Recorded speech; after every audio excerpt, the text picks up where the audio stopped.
Pwede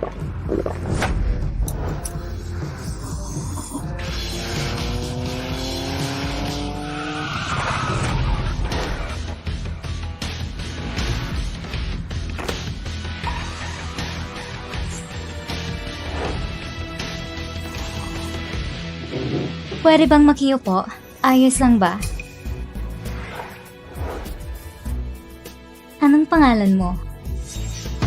Simula ngayon, ang lugar na to ay amin. Umalis kayo! Kayong dalawa, hindi pa ba kayo aalis? Bakit pagdating ninyo, kailangan naming umalis? Hoy babae, narinig mo na ba ang pangalang Mr. Sen? Ang Tigre ng Southern Province? Tama! Ngayong gabi, darating si Mr. Sen sa Haisheng. May puso siyang maaalahanin. Gusto niyang bisitahin ang lugar na ito. Ang kuya ko ay maghahanda ng salo-salo para kay Mr. Sen. At kayo, kung marunong kayo makiramdam, umalis na kayo agad. Kung hindi, ganito ang aabutin ninyo! Kumakain pa ako. Bakit? May reklamo ka? Bayaran mo. Pinapabayad mo ako? Oo. Bibigyan kita ng malaki. Kapag tinumba kita mamaya, ibabayad ko yun. Sugurin siya!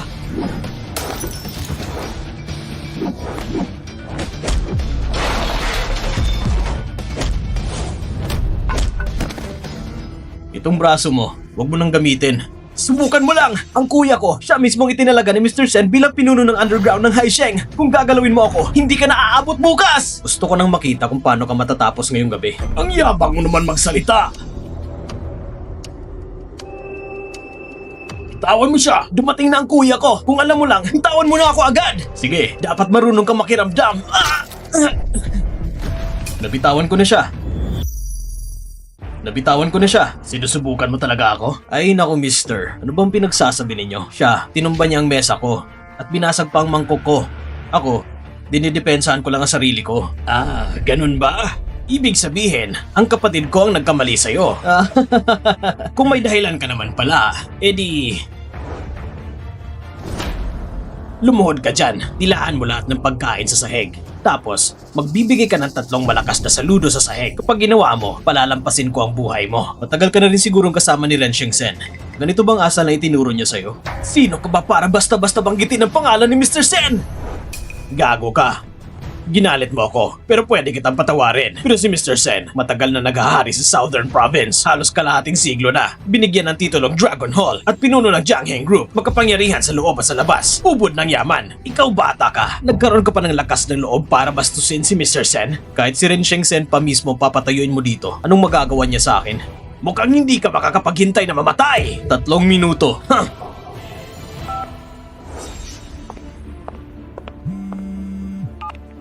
Ipaalam mo kay Ren Shengsen na sa loob ng 3 minuto dapat siyang dumating sa outpost ng South Suburb ng Haicheng. Kapag hindi siya dumating, ang pamilya Ren tatanggalin sa Southern Province. Miss Lu, sino ang tumawag? Galing kay Master. Binigyan ka ng Master ng 3 minuto para makarating sa outpost sa West Suburb ng Haisheng. Ang pamilya rin tatanggalin sa Southern Province. Si Mr. Sen, personal na dumating sa Haicheng kahit gusto ko siyang salubungin. Wala akong karapatang gawin yon. Ikaw bata ka, isang tawag lang, gusto mong makipagkita kay Mr. Sen at gusto mo pang tanggalin ng pamilya rin sa Southern Province? Talagang wala kang takot sa kamatayan. Ano pang hinihintay nyo? Patayin nyo na siya! Zoji, napakalakas ng loob mo!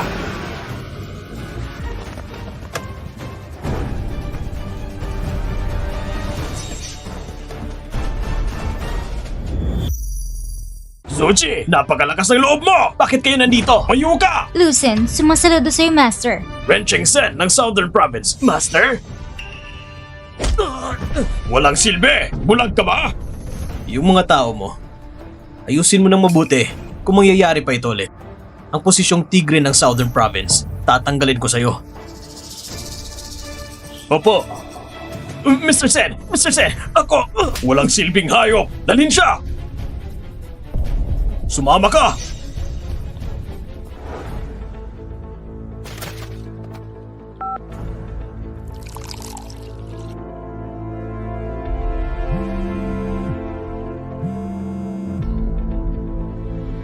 Zifei, yung lalaking hinahanap mo. Nahanap ko na. Saan? Sa Southern Province, Haisheng. Ihanda ang probado ng aeroplano bukas ng gabi. Dalhin mo ko sa Haisheng. Haisheng? Miss, may meeting ka pa bukas ng gabi. Hindi mahalaga. Alam mo naman na gusto ko talagang makilala ang fiancé ko.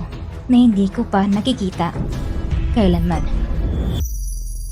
Yung ipinagutos ko sa'yo, kumusta na? Bukas ng gabi, si Ren Shengsen ang kakatawan sa Channing Group sa isang tender banquet. Formal na ihahayag na yung asawa na si Miss Shen Yuning ang tanging nanalo sa proyekto ng bagong distrito. Makukuha niya ang kontratang nagkakahalaga ng 20 billion. Ang Shen Group ngayon ay haligi ng ekonomiya ng Haisheng. Kapag nakuha pa ang Chanheng, hindi lang sila magiging pangunahing kumpanya sa Southern Province. Sisikat sila sa buong bansa. Ang iyong asawa, si Miss Shen, ay magiging pinuno ng negosyo ng Dasha at sobrang tanyag. Nung nalugi ang Shen Group noon, matinding dagok yun kay Yuning, kaya namuhay ako bilang karaniwang tao kasama niya para hindi siya mabigatan. Ngayon na matagumpay na siya, ako'y mas kampante na rin. Kung wala ang lihim mong suporta, makakamit ba niya ito? Sa tingin ko, lahat ng meron ng Shen Group ay galing sa'yo. Hindi na mahalaga yon. Simula nang iniligtas niya ako noon, ang lahat ng akin ay dapat maging kanya. Hello, Ikaw si Shushing, tama? Ako si Zolan, Executive Assistant ni Shen. magandang araw, Assistant Zhu. Makinig ka. Wala akong pakialam kung anong ginagawa mo ngayon. Sa loob ng 10 minuto, kailangan mong pumunta sa opisina ng CEO ng Shen Group. Ang amo? Ayos lang, dalhin mo ako doon. Panahon na rin para sabihin ko kay Yunying ang totoo kong pagkatao. Tao po. Anong meron? Bakit ka nagmamadali? Hindi mo na kailangang umupo. Pirmahan mo na ito at makakaalis ka na.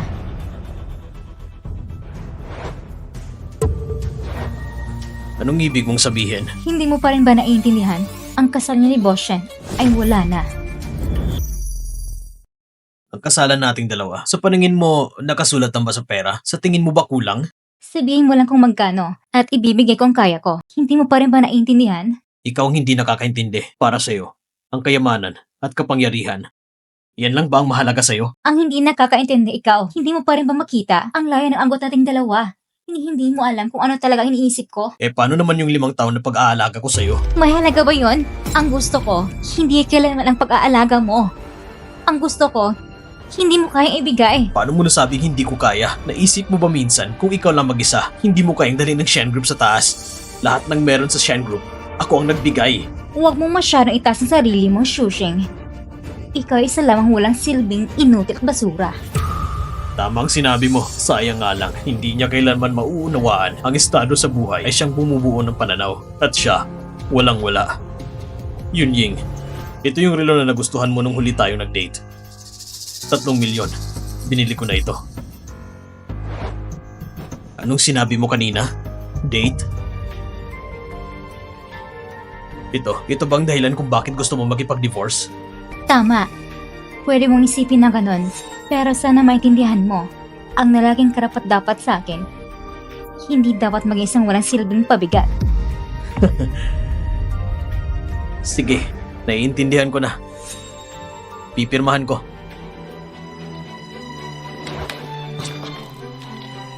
Sana hindi mo pagsisisihan ito. Sana hindi mo pagsisisihan ito.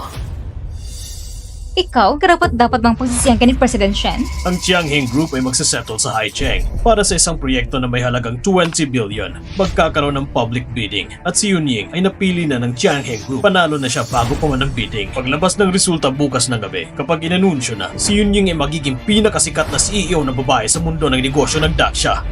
At ikaw, ang ganitong klaseng balita, mukhang hindi mo pa naaabot yan. Pasensya na. Nandito ka lang pala. Nakalimutan kong isa kang walang silbi. Ikaw ang walang naabot, hindi ako. Ang Tiangheng nagdahil sa akin, kaya sila nakapasok sa Haisheng. Sa utos mo? Ibig sabihin mo ba na kahit si Master Sen ng Southern Province, sumusunod din sa utos mo? Tama ka, sumusunod nga siya sa akin.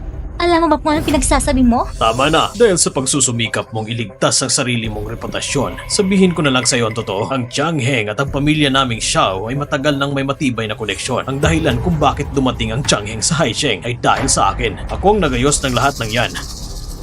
Ha? Bakit wala akong narinig na tungkol sa iyo? Importante ka ba?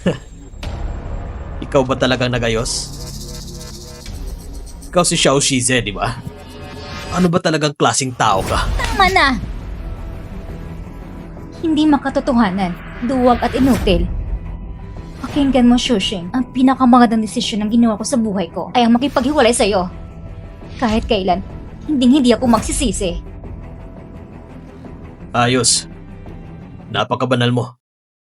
Napakagaling mo raw. At ako'y duwag at inutil.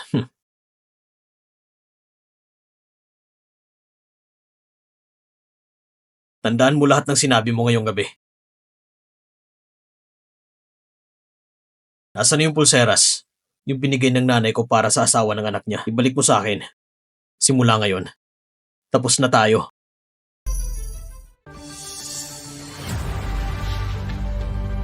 Ibabalik ko. Ang pera mong ito, hindi ko kailangan. Simula ngayon, tayo'y wala ng utang na loob sa isa't isa. Walang utang na loob. Yun Ying, gusto mo bang mag-dinner mamaya? Magdiwang tayo. Ha? Hindi na. Kumain na ako. Oo nga pala. Yang Master Xiao, ang huli nating pagkikita ay isang business meeting lang. Hindi yun date. Ang bagay na ito masyadong mahalaga. Kiusap, ibalik mo na lang. Pasensya na kung naging bastos ako. Ang totoo niyan, gusto ko lang sanang tulungan kang alisin ng sagabal.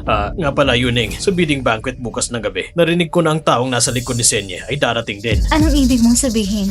Yung tao mula sa Dragon Palace? Tama, yung tao ngayon ay makapangyarihan. Parang nasutuktok ng lahat at sakto namang kilala ko siya. Maaari pa nga kaming sabihing matalik na magkaibigan. Kung ganun, kaibigan mo pala siya. Kung kilala mo ang ganong tao, ibig sabihin... Huwag ka maingay, huwag ka maingay. Ipapakilala kita. Kapag napansin ka niya at nagustuhan ka niya, ang kinabukasan mo ay napakaliwanag. Salamat sa iyo, Young Master Xiao. Sa ating dalawa, walang kailangan pang pormalan. May meeting pa ako.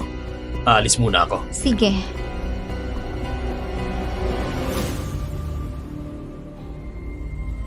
Zulin, sa tingin mo ba, tamang ginawa ko? Siyempre, President Shen, tanging tuloy ni Young Master Xiao na may mataas na katayuan at kayang tumulong sa'yo at hindi yung walang kwentang tao.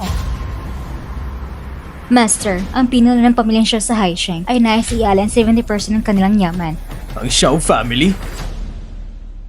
Matagal ng tapat na nagsisilbi sa Chanheng. Buong puso at galing ang pinuno ng Xiao ay palaging humahanga sa inyo. Gusto niyo po bang tanggihan siya? Sabihin mo kay Ran Chengsen, magkita tayo sa hapunan. Ibig yung sabihin, tuloy pa rin ang hapunan, pero kayo ni Shen Yuning ay... Kaya nga, kailangang ituloy. Inaasahan ko talaga ang muli naming pagkikita ngayong gabi. Young Master Xiao, bakit natin isusuko ang bidding?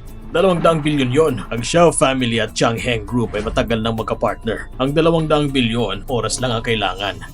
Nung gumuho ang Shen family noon, kahit ang ama ko, ay hindi ito may salba.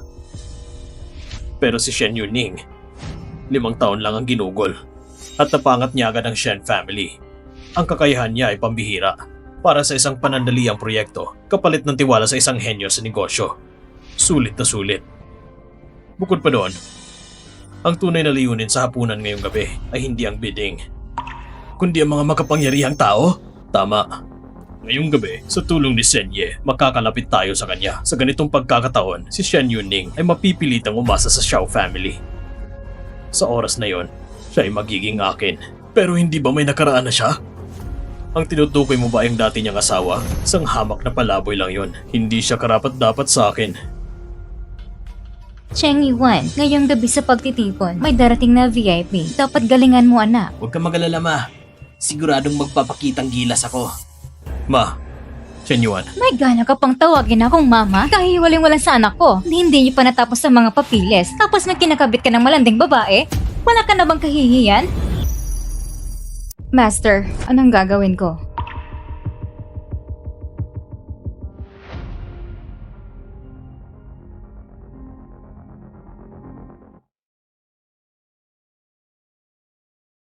Walang modo. Turuan mo ng maayos. Opo, Huwag mo lang masyadong saktan. Pagkatapos, dalhin mo sa ospital. naiintindihan ko.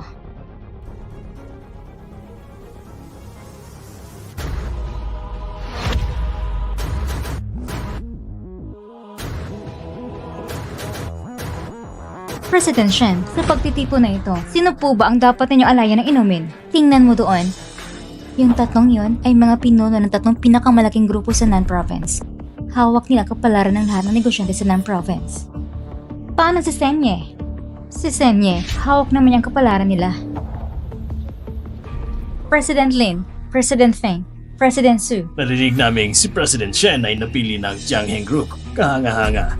Halina, mag-cheers tayo. Sabay-sabay tayo mag-cheers para kay President Shen. Cheers. Sa mga susunod na proyekto ng Shen Group, aasa po ako sa tulong ninyong tatlo. Natural lang yan. President Shen, tingnan niyo po. Shushing? Mga ginoo, mauna muna po ako sa inyo. Huminto ka. Paano ka nakapasok dito?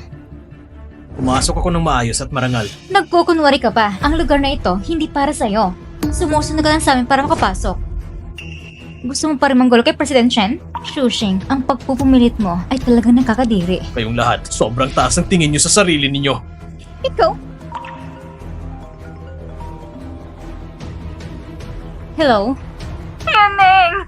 Ang mamaot kapatid na binugbog!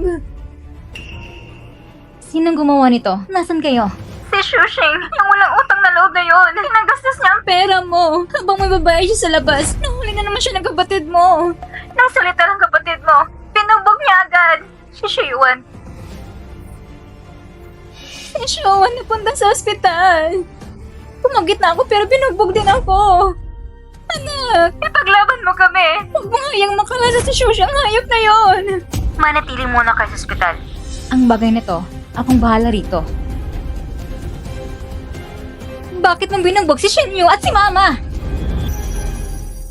Bakit mo binugbog si Shenyu at si Mama? Silang dalawa lang naman ang Shushing, wala ka namang konsensya? Pamilya sila ng President Shen. Kung may hindi pagkakaunawaan, bakit kailangan pa manakit? Bago mo ako husgahan, hindi mo man lang ba tinangkang alamin ang totoo? Shushing, hindi ko akalain ganito ka. Dahil sa nakipag-divorce ako, nagwala ka sa labas at kinantay mong pamilya ko. Sa tingin mo ba? Ganito ka ba ang tingin ko sa'yo? Hindi mo man lang tinanong kung bakit? Hindi ko na kailang alamin ang dahilan. Walang dahilan para managit ka. Pumunta ka sa ospital at humingi ng tawad sa mama ko at sa kapatid ko. Sila dapat ang humingi ng tawad sa akin. Kaya pala nagipaghiwalay sa'yo si Yun Ying. Talagang wala ka talagang mararating. Lahat ng bigating tao sa Nanxing ay nandito. Puro ilit ang nandito. Pumasok ka ng walang paalam. Wala kang ibang hantungan kundi kamatayan. Pinapunta ka ni Yun Ying para hindi lumaki ang gulo. Binigyan ka pa ng paraan para makaligtas. Pero ikaw, hindi mo pa rin alam ang lugar mo. Hindi ko kailangan ng awa niya. Tungkol naman sa sinabi mong pumasok ako ng walang paalam, pwede mong tanungin si Ren Sheng kung wala ako sa gabi ng piging na ito. May lakas ba siyang simulan nito?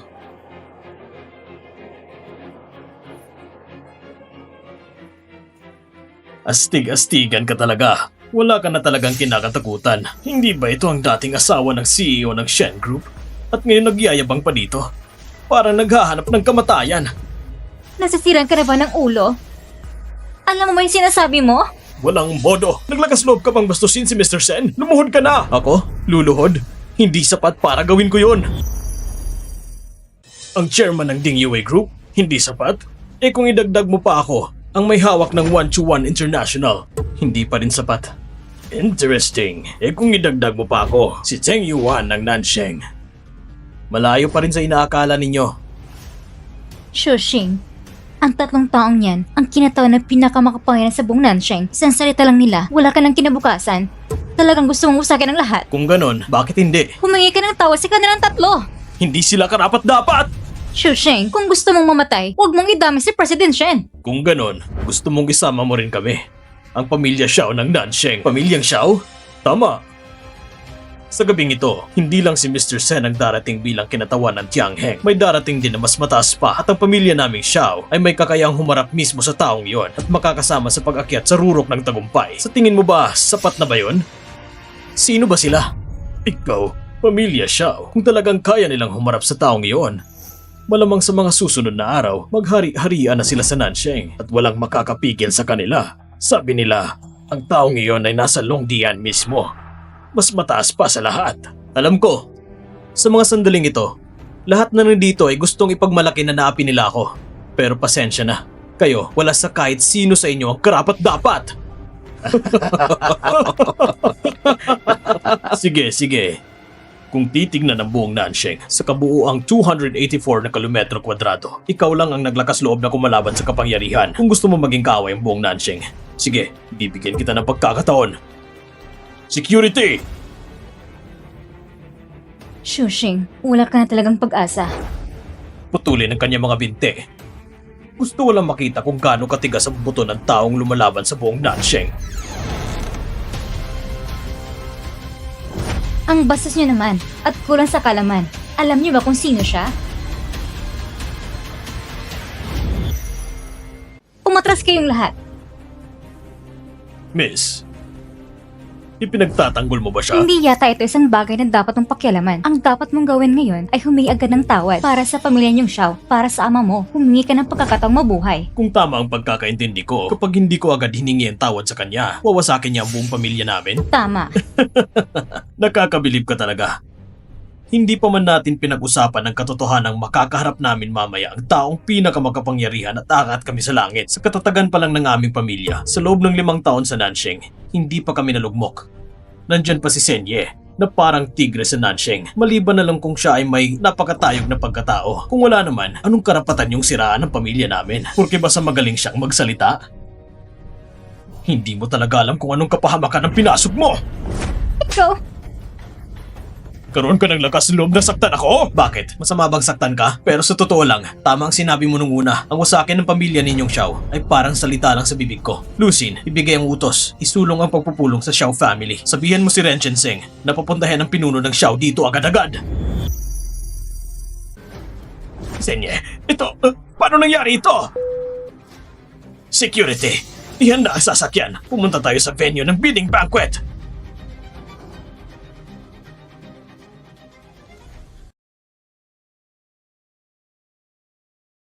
mukhang ang pamilya Xiao ay hindi magiging pinakamakapangyarihan sa buong Nansheng.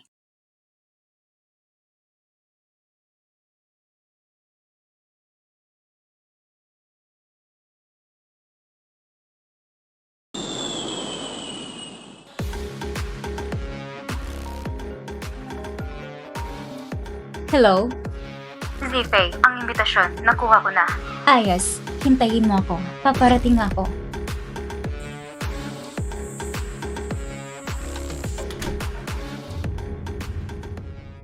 Zifei, ang fiancé mo ay higit pa sa iniisip mo. Shusheng, kapag nagpatuloy ka pa, damay tayong lahat dito. Shusheng, alam mo ba kung anong level na ang narating ng sitwasyon ngayon? Gusto mo ba talagang umabot ito sa puntong walang balikan? Saka ka na lang ba matutuwa? Walang babalikan dahil saan? Dahil sa proyekto ng 20 billion? Alam mo higit pa sa lahat, alam mo kontratang iyon para sa akin at para sa pamilya Shen. Gano'n ito kahalaga. Kung ipagpapatuloy mo pa ito, baka pati buhay mo mawala. Oo, mahalaga nga. Sobrang halaga na kaya mong baliwalain ang 5 taon nating relasyon parang walang nangyari. Shen Yuning, hindi mo lang alam kung anong klaseng tao ang tinatalikuran mo. Tungkol sa buhay ko. Umalis ka na.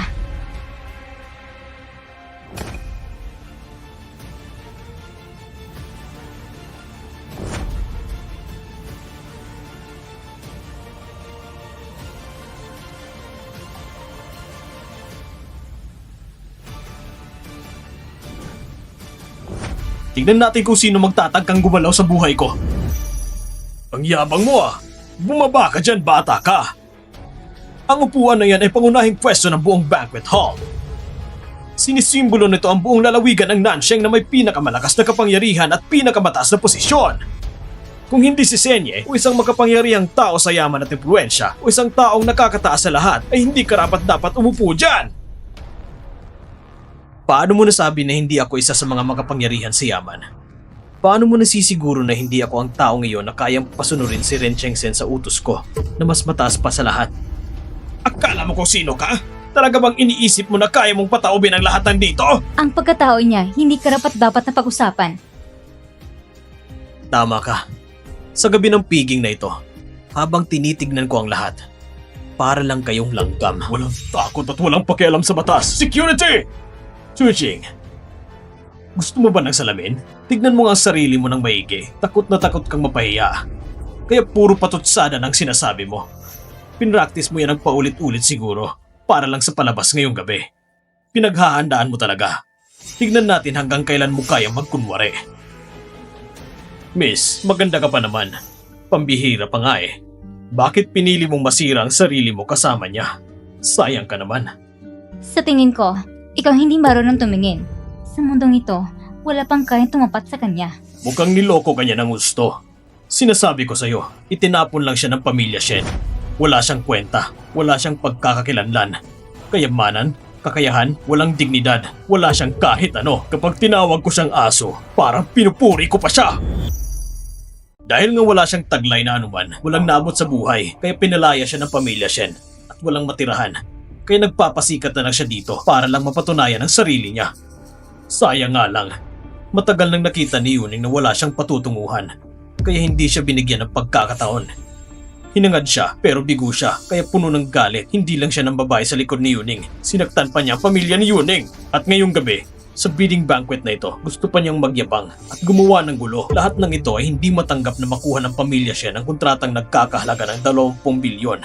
Kaya ngayon, gusto niyang sirain ang bid dinner na ito. Ikaw talaga, ang imahinasyon mo ay talagang kamangha-mangha. Tama ng pagpapanggap, Chushing. Hindi ba halata ng lahat ng bisita dito ang mababang uri mong balak? Shushing, ito bang dahilan kung bakit ka nang wala ngayong gabi? Sobrang pagkadismay ang nararamdaman ko sa'yo. Kahit isang salita ako, hindi mo mapaningwalaan. Pero lahat ng sinabi niya tungkol sa akin, wala kang pagdududa. Shen Yuning, sa dami ng tao na lumipas, sinubukan mo ba talaga akong kilalanin? Ngayon, sinisisi mo pa si President Shen? Anong mukhang meron ka para gawin yan? Buong 5 taong kang inalaga ng pamilya Shen. Ang lahat ng meron ng pamilya Shen ay dahil sa akin. Ang dapat humingi ng tawad ay yung buong pamilya Shen. Tama na! Gusto mo bang mas mapahiya tayo? Alam ko, malaking epekto sa'yo ng ating paghihiwalay. Pero binigyan na kita ng sapat ng kabayaran. Eh ikaw, may kahit kunting pananagutan ka ba bilang lalaki? Tumahimik ka. Anong karapatan mo pagsabihin si Mr. Chu dito? Ang alam mo rin magtago sa likod ng mga babae, di ba? Kahit papano, naging mag-asawa tayo. Kung hihinto ka at hihingin ng tawad ngayon, maaari pa kitang patawaran at iligtas. Ito nang huling magagawa ko para sa'yo. Shushing, maghiwalay na lang tayo ng maayos. Hindi na kailangan. Sa puso mo naman, ang tanging mahalaga ay ang kontratang 2 bilyon. Dahil hindi marunong tumanaw ng utang na loob ang traidor na yan, bakit mo pa siya pinakikitaan ng kabutihan? Gumawa siya ng kaguluhan sa buong Southern Province. Wala na makakaligtas sa kanya. Ang Shen Group, kahit nahaligin ng negosyo sa Haisheng at bagong pag-asa ng Southern Province, hindi nito kayang pasanin ang lahat ng bagay. Tama, sa mundo ng negosyo, pinakamasama ang padalos-dalos dahil sa emosyon. Miss Shen, mas mabuti pa siguro na putulin mo na ang lahat. Kung hindi, ang pamilya Shen ay uulit sa parehong pagkakamali. President Shen, nakikita naman natin determinado siyang saktan kayo at ang buong Shen family. Kahit mamatay siya, pero ang kumpanya, iyan ang bunga na yung pagsisikap. Hindi ito dapat masira. Shushing, alam ko, hindi mo talaga alam kung ano ang lahat ng ginagawa ko para sa Shen Group sa loob ng 5 taon. Ang lahat ng isinasakripisyo ko, kailanman hindi kita sinisisi. Pagkatapos ng lahat, magkaiba tayo ng kinalakihan, magkaiba ng pananaw, at magkaiba ng mga responsibilidad sa buhay. Ngayong umabot na sa ganito, sa palagay ko, wala na tayong dapat pang pag-usapan pa. Ngayong gabi, ano mang sabihin mo o gawin mo, ang pamilya Shen, hindi kilalanin ng mga kaugnayan para sa'yo. Mas mabuti ng ganun. Patawad, Shushing. Klaro nang hangganan sa pagitan natin. Huwag ka nang magmatigas. Hindi mo na kayang ituloy ang palabas, di ba? Chusheng, malayong agwat ang pagkatao natin. Ayoko sanang ibaba ang sarili ko para makipagtalo sa'yo. Pero ngayong gabi, lumampas ka na sa guhit. Nilapastangan mo ang buong pagtitipon at mas mahasol pa. Puno ka ng masasamang balak. Dinamay mo pa ang Shen family sa gulo. May 3 minuto ka pa.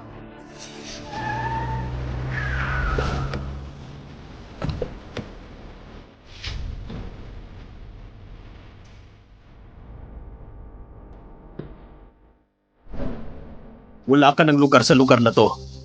Pasensya na. Ang oras mo, tapos na. Bilang panganay na anak ng pamilya Xiao, hinihikayat ko kayong lahat na sundin ang kasunduang ito. Ipahayag sa buong Southern Province. Putulin ang lahat ng daanan niya. Gawin siyang babala sa iba. Mr. Sen, dumating na po kayo. Malugod namin kayong tinatanggap, Mr. Sen. Malugod namin kayong tinatanggap, Mr. Sen. Ang totoo, gusto ko lang sanang dahan-dahanan mong maramdaman ang kawalan ng pag-asa. Pero ngayong nandito na si Mr. Sen, ang magiging katapusan mo. ay mas mahasol pa sa bangungot. Tignan natin kung paano ka tatapusin. Sige, wala kang kwentang nilalang. President Shen, nandito na si Mr. Sen. Lalapit ba tayo sa kanya? Ayaw mo pa rin tumayo ha? Bakit ba? Bakit kailangan mo ipit ang gusto mo? Bakit naman ako tatayo? Dumating na si Mr. Sen. Kung makiusap ka sa kanya, pakabigyan ka pa niya ng pagkakataon. Pero kung pipilitin mo pa rin manatili dyan sa pagkakaupo mo, lalong malampainisin si Mr. Sen. Ang huling pagkakataon mo, sinayang mo lang. Hindi mo pa rin ba naiintindihan? Ngayong gabi, silang lumapit sa akin. Bakit kailangan mo pa rin mabuhay sa mga ilusyon? Shushing, pwede bang tingnan mo ang sarili mo? 5 taon ang lumipas. Sa 5 taon na yon, wala kang ginawa kundi makasaya ng oras. Kung hindi dahil tilanggap ka ng pamilya namin, may pagkain hindi mo kaya itaguyod para sa sarili mo. Lahat ng tao sa piging ngayong gabi, habang buhay, hindi mo sila maaabot. Isinilang ang para lang tumingala sa kanila. Bakit hindi mo kanya yumuko? Mali ka, Shen Yuning. Walang sino man ang pinanganak na mas mataas o mababa. Maaring payak ang pinagmulan ko. Ngunit sa sandaling ito, taglay ko ang lakas ng isang alamat. Ren Changsen! Ako si Xiao Zize. Malugod na tinatanggap si Mr. Sen. Anong ginagawa niyo rito kanina lang? Mr. Sen, ngayon lang po. Nagkaroon ng aberya. Dito sa piging ngayong gabi, may langaw na nakapasok. Isang taong naghukay ng sariling libingan, hangal sa lahat ng bagay. Mr. Sen, hindi nyo na kailangan madumihan pa ang inyong kamay. Huwag po kayong magalala. Ipapalinis agad namin siya. Talaga namang ang lakas ng loob ninyo. Mr. Sen, ang ama ko, bakit hindi siya sumama sa inyo? Kung si Xiao Shiyuan ay dumating kasama ko ngayon, iyon ay isang bihirang magandang bagay para sa Xiao family ngayong gabi.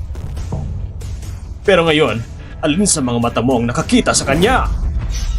Mr. Sen, parang may hinanakit kayo sa Xiao family.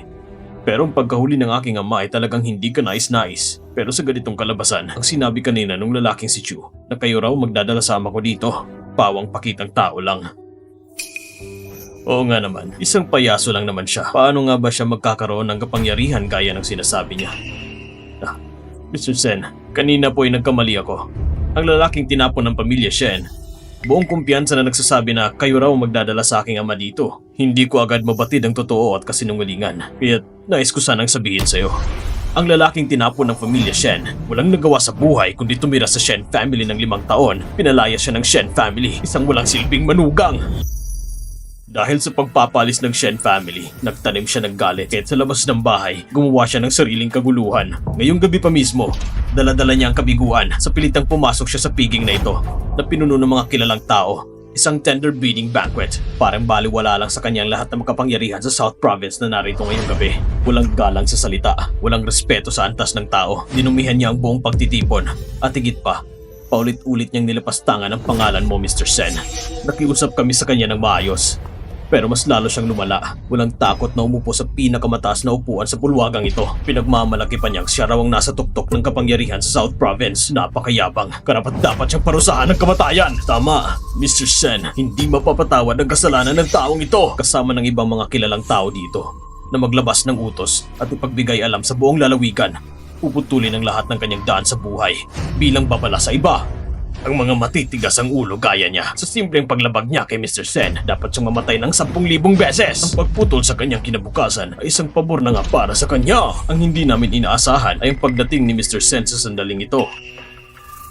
Mabuti. Kayong lahat, napakagaling nyo! Pinupuri po ninyo kami, Mr. Sen. Tungkulin lang po namin iyon. Mangyaring maghintay lang po kayo ng kaunti at agad namin siyang aalisin dito para hindi madumihan ang iyong paningin. Paalisin? Ngayong gabi, ang dapat paalisin ay kayo, Mr. Sen. Ano po? Ren Changsen! Ren Changsen! Shushing, nababaliw ka na ba? President Shen, umalis na tayo. Huwag mo siyang pansinin. Kung gusto niyang mamatay, hayaan mo siya. Hindi tayo dapat madamay. Saan ka kumuha ng lakas ng loob para tawagin si Mr. Sen sa pangalan niya? Mr. Sen, bulag ka ba? Mr. Sen, ito'y lumayas ka! Galit na si Mr. Sen. Pati ang pinuno ng pamilya Feng, At siyang Master Chef sinaktan na niya. Umalis na tayo agad. Hindi tayo pwede masangkot pa. Hindi lang order ang mawawala. Pati ang buong pamilya siya ay madadamay. Shusheng, sinubukan ko ng lahat para iligtas ka. Pero ikaw ito naghahanap ng kamatayan. Walang utang na loob ng pamilya Shen sa'yo. Ikaw ang pumili ng kapalaran mo. Wala kang ibang masisisi. Tara na. Ako si Ren Chengsen ng South Province. Bumabati sa'yo, Master Chu! Bumabati sa'yo, Master Chu!